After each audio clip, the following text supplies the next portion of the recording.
Hello mga ka-strivers! Welcome back to my channel at nandito tayo ngayon sa Oki Resort and Hotel. Ngayon ipapakita ko po sa inyo ang buong tanawin ng Oki Resort and Hotel. Yan, ito po yung parking lot. So, spacious po yung area at saka napaka-fresh po ng environment po dito. So, first time ko po makapunta ng isang resort na kung walang uupo na ibang grupo, magkakaroon ka ng unlimited tables. Hindi kasi sitahin. Ang nangyayari dito sa amin, parang nag-table hopping kami. Pagkatapos namin sa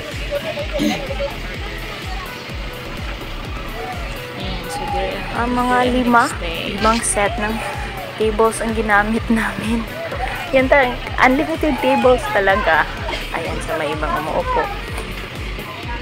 Ayan guys, so ito po, marami po siyang mga tables at saka free lang po yan. So, kung gusto nyo po mag-transfer sa ibang tables, pwede basta wala lang umuupo. Tapos hindi po kayo sisitahin. Ayan, may dalawang lions. Tiger ba yun? Ayan, so punta tayo sa ibabahay. Papakita ko po ang nasa ibabang parte nito. So, malaki po ang kanilang area po. So, sa ganitong oras po, medyo mainit po talaga siya. Pero, marami naman pong mga punong mangga. So, dito po banda, meron po ditong kalsada. At saka may playground po. Ito pala yung sinasabi ng anak ko na may playground. Ayan, sa playground, mayroon ding lamisa at mga upuan. So, dito banda po, pababa, meron po siyang function hall po dito. Ayan, naka-private po yan, naka-reserve na po yan.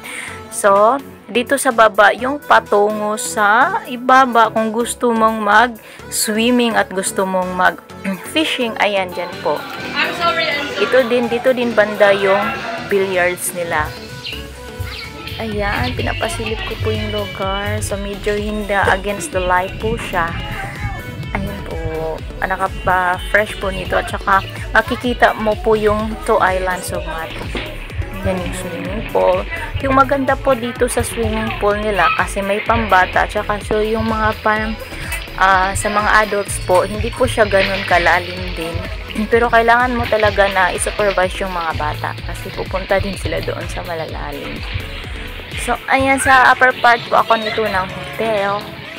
So, ngayon guys, ipapakita ko po pa sa inyo kung gaano po kaganda yung shower nila. Talagang masasatisfy ka po sa tubig kasi ang ganda po niya, At saka, abunda po yung tubig dito.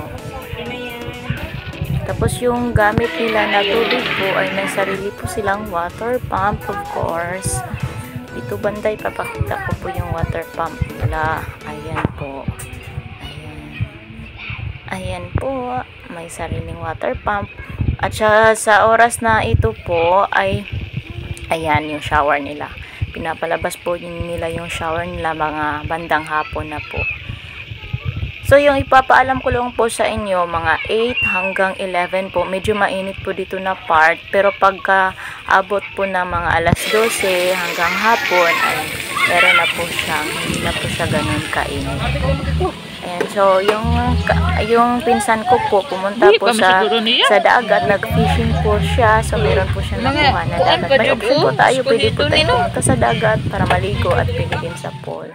So, ito yung tinasabi ko sa inyo na unlimited tables po. Yan po, ginamit namin po yan. Ayan, so as long as walang ibang grupo na gumagamit, pwede nyo yung, parang gano'n na rin, parang island hopping, Ding dito sa amin, table hopping po. Ayan, so napaka-fresh po ng environment dito. At saka po, alam nyo ba na kapag weekdays po dito, yung 200 na bayad po para sa entrance fee po ay magagamit yung 100 consumable po siya.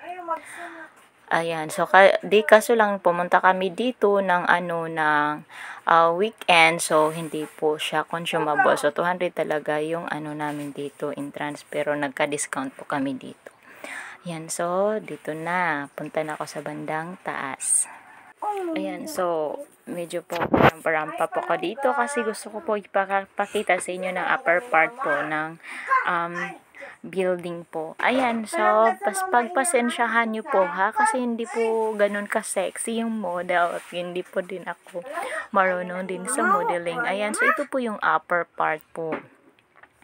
So, makikita po ninyo ang bandang ibaba po nito at saka yung swimming pool. So, ganyan po siya ka-fresh kasi nga maraming mapunong kahoy sa paligid. Ayan.